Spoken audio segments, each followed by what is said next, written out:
Good afternoon, everybody, and welcome back to Noon with Natalie. Every episode is a special episode, but I've been trying to get this guy on Noon with Natalie for such a long time, and you would think that it would be easy considering we live together. But no, finally have a moment, and I'm super thrilled to welcome author Rhett Gervais, but also known as my sidekick, my better half, and the love of my life. Rhett, thanks for being here. Thank you so much. We finally made some time. Exactly. It's good to be here finally. I'm so proud. So there is a kind of method to our madness because there's something big happening this month. Why don't you tell us what's going on? This month, big news. My sixth book, first in a new series, is coming out. Almost a year ago now, I started writing a new series called The Last Witch of Rome. Back in July, I published a little novella, which was sort of like an introductory thing with my fabulous character Vesper. And the first book in the series, the first full book, will be out on the 16th of this month. So I'm really proud of it, and it's been an amazing ride. Now, Vesper, she's gotten a lot of great feedback from people who've been reading about her. What is so special about this character? What inspired you to create her? Well, since I've been in high school, I've been a big fan of D&D and magic and things like that. Those things always fascinated me as a child. Yeah. And unfortunately, most D&D, most high fantasy is very Eurocentric. Okay. And I had originally started writing that story, a very Eurocentric witch set during the rule of Emperor Commodus in Rome, but it just didn't feel right. It felt like something was missing. And then when I started doing my research of, what different types of magic or,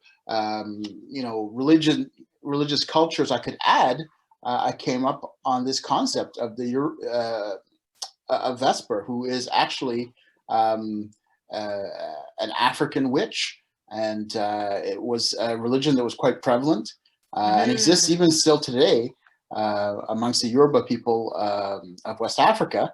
And she came to me when I was looking for images of warrior women, and I found she's gotten quite a bit of action. That is actually on the cover. She has gotten an incredible amount of action. She is incredibly popular. Where did you get the picture from? Literally, I typed in warrior women, and she came up like deep in the search, because whenever you put warrior woman into a Google search, you end up getting women in metal bikinis. And it just didn't really, I don't know, it says a lot about high fantasy and, magic and stuff like that. But when I saw that picture of her, it really resonated with me. And I said, that's Vesper. That's my character. And I mean, let's be honest. She's kind of, especially with what's going on nowadays, we just got news that shifting is happening in our neighbor country right now with the elections that just happened. Having a Black female character definitely is what your goal was not political when you created this. No, not at all. And it isn't. My idea when I tell a story is to just tell a great story. Yeah. But characters tend to take on a life of their own. Yeah. And when you see something that resembles the character or that resonates with you, definitely it goes well.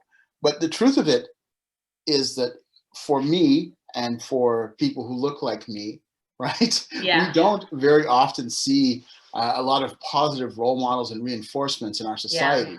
Yeah. It's important, especially for kids or for people who are reading, to see, even people who are not Black, it's important for everyone to see a character like this, a heroic character. The diversity yeah, of course, and of who a hero can be. A positive role model that people can enjoy and look up to. One of the things in my writing, I certainly don't beat it over the head. It's never really discussed in the novel. But yes, she happens to be Black. but that's just it. It should be in our society that, you know, the character just happens to be black, or just happens to be white, or happens to be Asian, or happens to be gay, or happens to be, you know, whatever it is. But the idea that we can tell all these different stories, right, that existed historically. You know, her people did exist historically. The culture does exist historically, and I think if we want to really expand our horizons, we need to start mining for these different types of stories. And, you know, it'll keep it interesting, because we've been telling the same types of stories, you know, in science fiction and fantasy for the last, you know, 100 years or so, and even beyond that. And I think it's time that, you know, if we can, let's take the reins and go in a bit of a different direction, because it does make it for very interesting philosophy.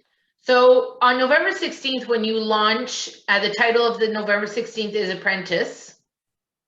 Yes, Apprentice. Absolutely. So do we need to read the novella before we get to Apprentice? Not at all. Not at all. It's a lot of it, you know, you're telling the story. Chosen is very much a coming of age story. It tells, you know, the story of Vesper, her aunt Magda, and her growing up where she did. And it really is her becoming who she is by the start of the Apprentice novel. I mean, it's not absolutely necessary. You get to know who this young woman is very early on in the story of Apprentice. And very often, you know, I know when I read a book, I always want more. I want to, you know, go into the gritty details of who this character is, especially if I like that character. And so one of the reasons Chosen exists is so that I can tell that story too. It's important for me as an author as well to know where the character comes from, what made them, you know. Well, telling our story, right? And it's the same thing I tell my clients. People want to know who you are. They don't want to only know maybe what you do. They want to know, what is your background? What is it that you are bringing to the table that will make the collaboration interesting? So I work on that angle with them. Now, you said this was your 6th book, which means somebody out there is watching and thinking he has 5 other books, or I do. So 5 other books. What is that series? That series was your first series, and that kicked off in 2017. Yes, my first novel actually was published in December 2018. I started writing it in 2017. And that was more in the genre of superheroes and science fiction, set more in the future. I really love writing that series. It's called Children of the Spear, and it's about a group of young kids, teenagers, who are recruited to basically be living weapons. And the idea behind that is, what would you really do with superpowers? You know, a lot of people, you know, most people won't put on tights and spandex and go save the world.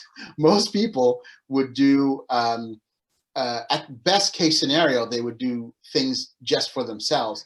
In a lot of cases, I've actually done surveys on Facebook, you know, those survey questions you can ask, like, what would you do if you have superpowers? And most people would rob someone. So I wrote a story of, like, what happens when you give angsty teens superpowers? It doesn't turn out well. Some of them are heroic, but most of them, you know, end up being difficult. So is the Children of the Spear series really young adult, or teens can read it as well? Teens can read it, but I would consider it more young adult. There is unfortunately swearing in that series. A couple of mature themes too. And some mature themes, but there's nothing overly graphic in there. There's no real nudity or sexual content, but it does tell an adult story, you know. And I think it does reflect a lot of the things we've seen in our society. You know, some of the difficulties kids go through growing up, and take those things to the natural evolution of their course. You know, so it's not something that is a typical superhero story. But it is very deep. So I'm sure some of the people listening are going to want to know, like, how did this all start? And, you know, if I take you back to 2017 to our dining room table. It was an awkward conversation, to say the least. Well, it wasn't for me. I don't remember it being awkward, but I remember thinking, yeah, okay, sure. Well, part of it is that I've always wanted to write. And I remember in high school, I wrote a lot of short stories. Me and a good friend of mine, we wrote had tons of great ideas. but life gets in the way. You never really execute those things. Yeah. And over the years, I remember I would always have a little paper at my desk. Whenever I had an idea, I'd jot it Yeah. down. Or, it's happened once or twice that we've been going somewhere on a long trip, and I'll tell you, hey, I have an idea for a story. And Natalie, God love her, she said, well, write it. Exactly. And I mean, I remember when I published my first book of poetry, the expression you used was that, girl, you have balls, and I don't have them. That I actually put my thoughts on paper and published them to share.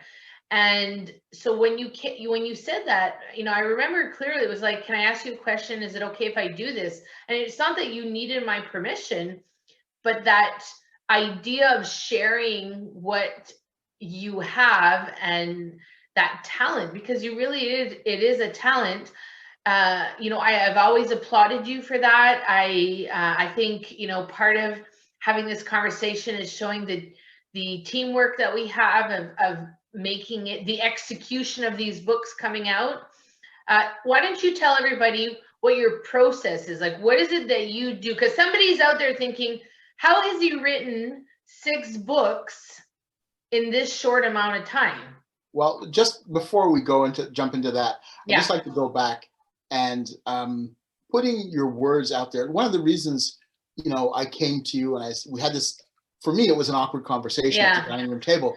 But part of it is when you decide to put your thoughts, your feelings, your stories out there, it is a very scary experience. And when I said you have balls, I really meant it, because you put yourself out there. Yeah. The minute you put a story into the world, you're opening yourself to criticism. It's very easy to criticize. It's very hard to write.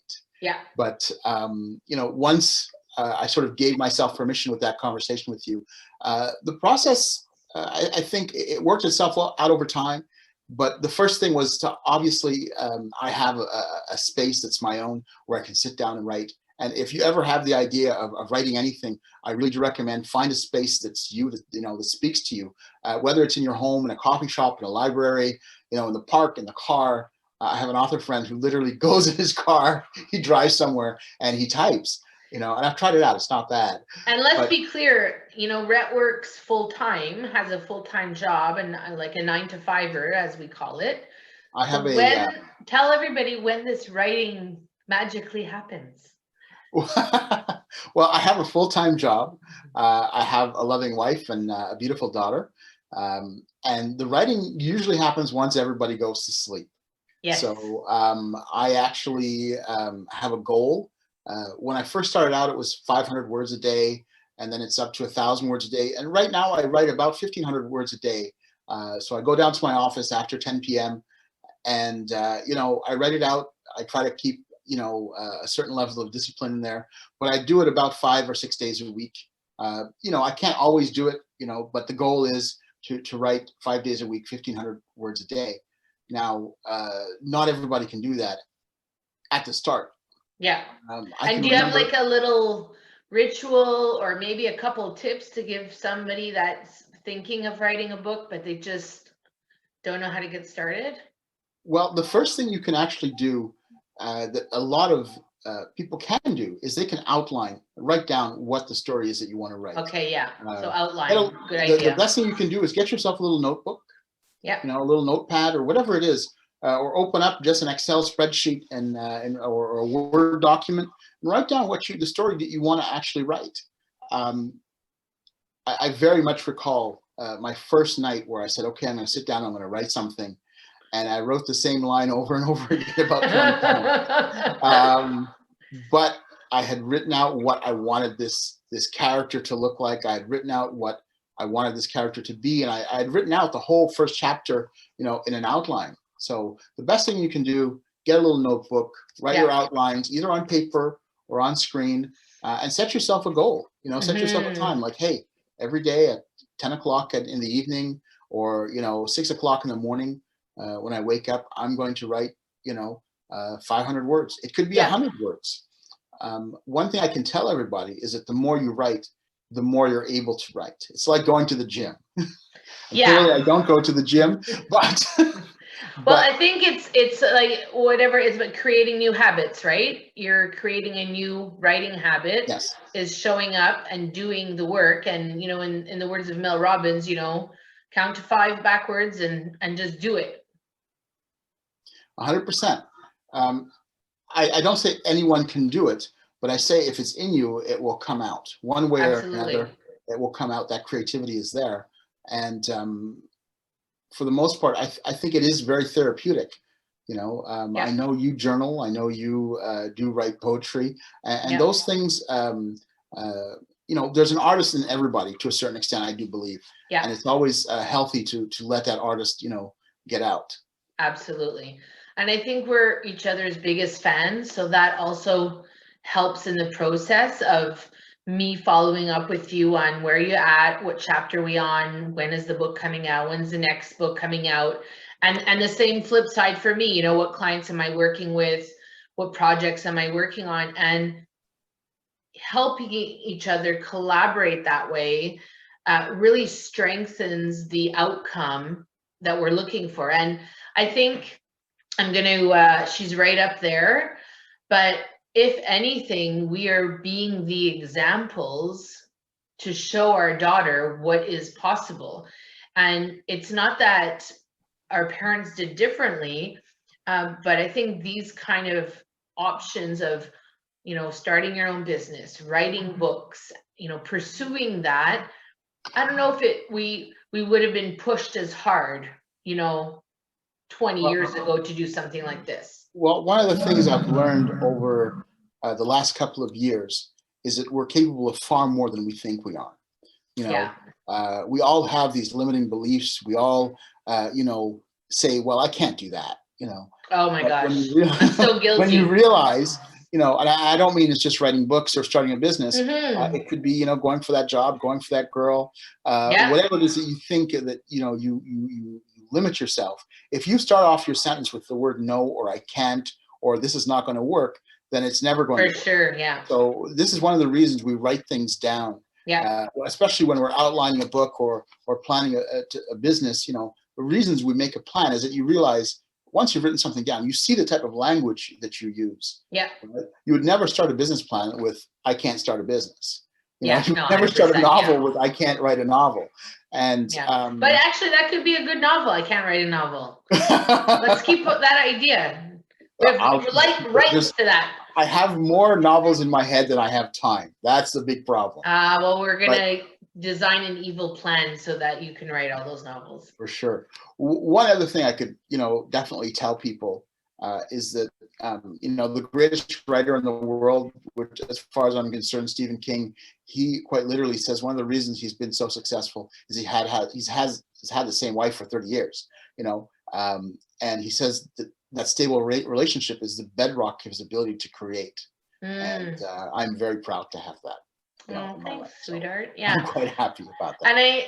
But it's true, when you have somebody in your life that you can share and celebrate all these, big wins, small wins. I mean, you share daily, this is where we rank. This is, this is where the book is, what was it, 2 weeks ago, you were giving Chosen away on Amazon and it ranked up in the top 100. I mean, it was actually, one of the great things that we have in the modern world is that the doors of publishing are open. yeah. Right? We are no longer really limited by the big 5 or big 6 publishing companies. We can publish on our own. All of the services that that the publishing houses used to do for authors, you can do yourself now. Yeah. So when I wrote these books, I got them edited. I had my covers, which are, quite frankly, they sit next to authors who are super successful. Not that I'm not successful, but they sit next to authors who've probably paid a lot more for their covers than I have. And in terms of what you can actually produce in terms of content, you can produce the same content, get the same results. And quite frankly, for those of you who are thinking of publishing a book, it is actually far more profitable to self-publish these days than it is to actually go with a publishing house. The publishing houses don't want starting authors. They would rather get someone who's already successful. But by the time you're there, you don't really need them anymore either. So exactly. it's a double-edged sword for them. So let's do just a small shameless plug. So if anybody wants to buy the books now, wink, wink, nudge, nudge, where do they go? You just actually type my name into Google. You type in Rhett Gervais into Google, and probably about the first 10 or 15 Google hits are me on Amazon or whatever country that you're in. Yeah. And my books are sold on Amazon. The Okay. hard covers and soft covers are sold on Amazon as well, but they're delivered through Ingram Sparks.